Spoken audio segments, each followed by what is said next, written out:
ఆ మోహనిద్ర నుండి జాగృతమై తనని తాను పరమాత్ముని అంశగా తెలుసుకోవడమే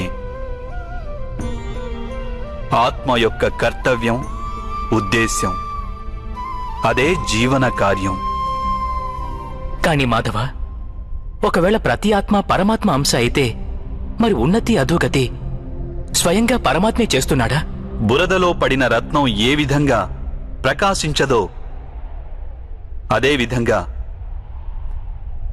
ప్రకృతిలోని 24 పదార్థాల నుండి వేరైన ఆత్మ అది ఒక పరమాత్మ అంశే అనే సత్యాన్ని విస్మరిస్తుంది.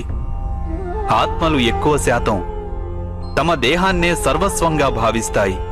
తాము దేహానికి భిన్నమని అవి తెలుసుకోలేకపోతాయి.